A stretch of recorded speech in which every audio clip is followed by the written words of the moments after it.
Hi everybody, Reese from Autoblog here. Today we are at US 131 Motorsports Park in Western Michigan to drive the 808 or 840 horsepower Dodge Challenger SRT Demon. Now Dodge has a long and storied history of building performance cars, and while competitors like the Ford Mustang and Chevy Camaro have moved more into the sports car territory, Dodge has stayed true to that drag racing muscle car route. Now we're really excited to be here. I've been looking forward to driving this for a long time. So let's go get some runs on the drag strip.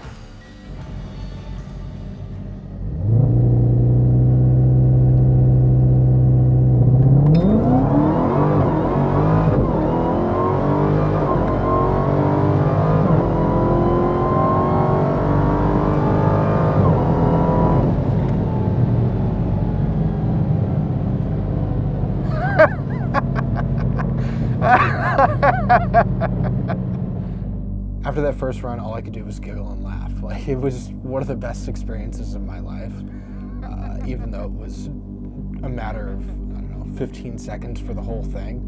Nothing I've ever done has excited me quite like this. Launching the Demon's quite a precise thing, so after the first run, all I wanted to do was try it again.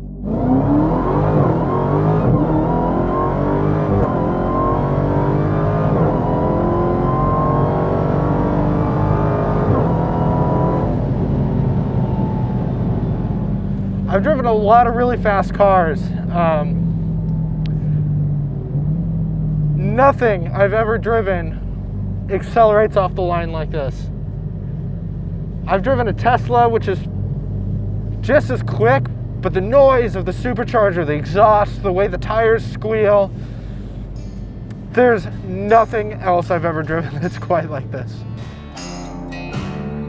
So while the Demon may have been designed for the drag strip, it's likely to spend most of its time on the streets. For the most part, that's a pretty good thing. It's comfortable, it's smooth, and it really doesn't drive all that much different than a standard Hellcat. It feels a little wider, and there's obviously a lot more grip with these drag radials on here, but it's really not that hard to drive. So the 6.2 liter supercharged Hemi V8 in the Demon is based on the one that's in the standard Hellcat. But more than 50% of the parts are new. One of the most significant changes is the supercharger is now 2.7 liters. All of that combined means the Demon makes 808 horsepower on pump gas, and if you run race fuel, power jumps to 840 horsepower and 770 pound-feet of torque. Like the Hellcat, the Demon uses an 8-speed automatic transmission. Unlike the Hellcat, there's no option for a manual. On a drag strip, this car in particular, you're better off just putting it in drive and letting it shift for itself. The first few gears are relatively short, and when you're really laying on it, come quickly. That said, the top few are pretty long. I'm cruising along at 70-ish, and I'm not even hitting 2 grand. Still, fuel economy is pretty abysmal in this thing. Cruising around on these back roads, the engine kind of settles down. It's got this 8-speed transmission, so the top few gears are pretty long. I'm revving at just under 1500 RPM at about 55 miles an hour. There is a little bit of supercharger whine in the background, but I'm not going to complain about that. Once you do dip into it though, it really moves.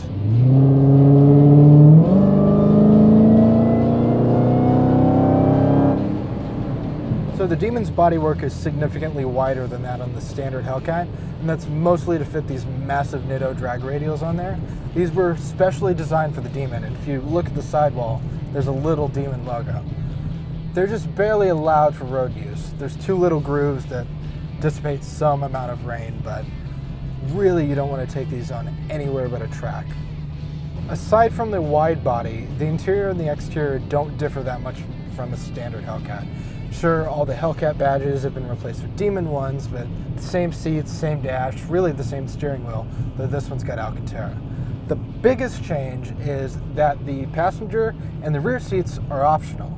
You can add them back for $1, but from the factory, as it sits, the Demon only has 1 seat. Could you drive the Demon every day? I'd say so, with one caveat. Swap out these Nitto drag radials for the tires, say, off the Hellcat wide body. These Nittos are way too sticky and don't have enough grip on the rain or even like mild rocks for day-to-day use. I do have to say, this is one hell of a car. I've driven a lot of really fast cars and a lot of really quick cars, but nothing else I've ever driven has been quite like this. The sounds and the smells and like the pure force of this thing launching off the line and throwing you back in your seat is wholly unique. Reese counts for Autoblog. Thanks for watching.